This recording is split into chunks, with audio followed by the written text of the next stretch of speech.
I that am curtailed of this fair proportion, cheated a feature by dissembling nature, deformed, unfinished, sent before my time into this breathing world scarce half made up.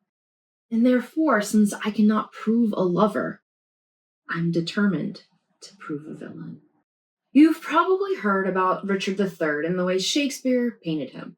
Deformed, unfinished, blah, blah, blah, blah. A twisted back used as a twisted motive, a hunchbacked villain. In this play, his body isn't just described, it's cursed, it's ridiculed, and used as a symbol of evil. He's called abortive, elvish marked, and the slave of nature and the son of hell. His physical appearance is treated as a moral flaw, and for centuries, that version stuck.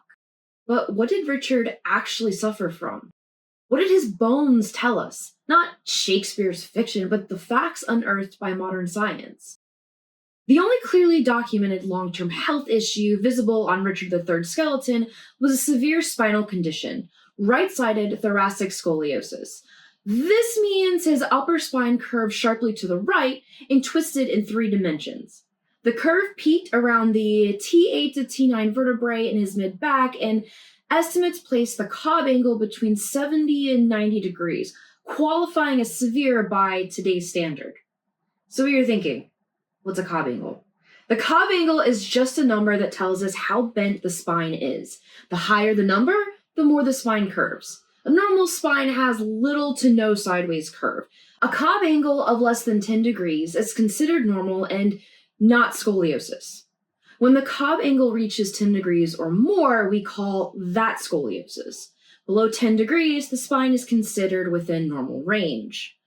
So, revisiting the estimated Cobb angle of Richard III's back at 70 to 90 degrees places him firmly in the severe category.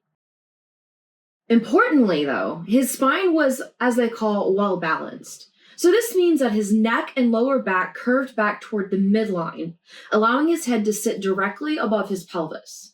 This natural compensation may have helped him maintain an upright posture despite the deformity. His skeleton showed subtle wedging in the vertebrae and signs that his spinous processes and facet joints were twisted, clear signs of what's known today as 3-dimensional structural scoliosis. So, each bone in the spine is usually shaped like a small rectangle. When we say there's subtle wedging, it means some of those bones are just slightly more wedge-shaped instead of perfectly rectangular. So these are all the examples that I have on me. This is closer to what a healthy vertebral body would look like, and this is what happens when it's wedging. So as you can see, even if it's normal on top, everything else starts tilting. But there were no signs of birth-related spine problems or medical conditions that affect muscles, nerves, or connective tissue. His lower limbs, hips, and muscle attachments all appeared normal.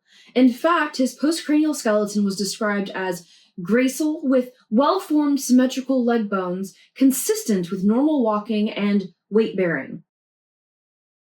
Basically, the bones below his head showed a slim build, with straight leg bones evenly matched on both sides, indicative of Richard III being able to walk and stand normally. Aside from scoliosis and the violent injuries sustained in his final battle at Bosworth, including several heavy blows to the head and a few serious injuries to the chest and pelvis, Richard's bones showed no signs of long-term bone problems, no major arthritis, no bone thinning, or metabolic disease, and nothing on the bones to suggest a long-standing serious illness. So, how did this spinal curve develop? Well, Richard's scoliosis was almost certainly adolescent onset and idiopathic, meaning it appeared during his teenage growth spurt, and its exact cause is unknown. This is the most common form of scoliosis today. It affects about 2 to 3% of adolescents, though only a small fraction, like Richard, progress to severe curves over 70 degrees. Despite centuries of research, the cause of adolescent idiopathic scoliosis remains unknown, though doctors think it probably happens because of a mix of things. Your genes, how you grow during your teenage years, and the way your spine and muscles handle movement and posture. So what might Richard have experienced living with such a spine? Based on modern research of people who have scoliosis and never had treatment, especially those with severe curves, gives us a good idea of what symptoms he likely experienced. Richard probably had ribs and shoulders that looked a bit uneven, but he almost certainly did not have the dramatic hunchback appearance made famous by Shakespeare. His head and neck were held straight, his trunk slightly shortened, and his right shoulder higher than the left. That description matches not only his skeletal findings, but also historical records. Chronicler John Rue described him as small in stature with, quote, unequal shoulders, the right higher and the left lower.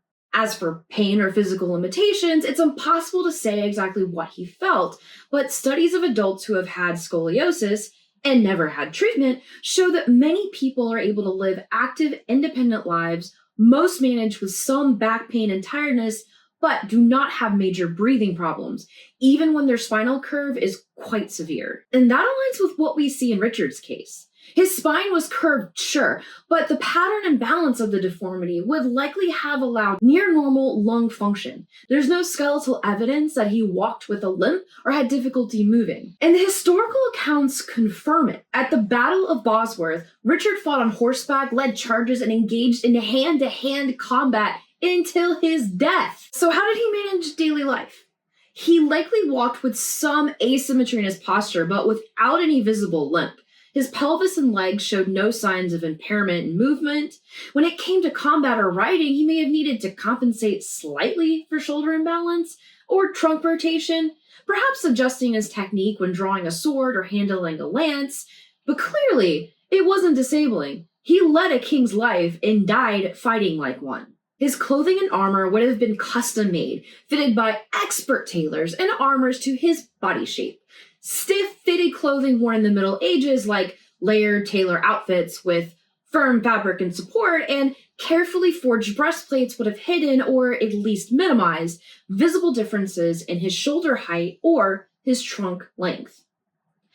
And day-to-day, Richard may have experienced occasional back or shoulder pain, stiffness, or fatigue, especially after long days on horseback or standing in court. Like modern patients with scoliosis, he may have found comfort in certain postures or used medieval remedies like herbal baths, massage, or stretching to ease his discomfort. There's no direct evidence that he ever used braces or traction, meaning treatments that gently pull the body in opposite directions with ropes, weights, or a frame, but these methods were available in medieval medicine. So in summary, what do we know? King Richard III had a severe curve in the upper part of his spine, which likely developed when he was a teenager, but he wasn't a hunchback. He appears to have been able to walk, ride, fight in battle, and carry out his duties as a king without clear signs of major physical disability. Apart from the serious injuries he received in his final battle, there's no evidence of any other major long-term bone disease. This has been the Brit Factor with Bonafide. Thank you for learning with me.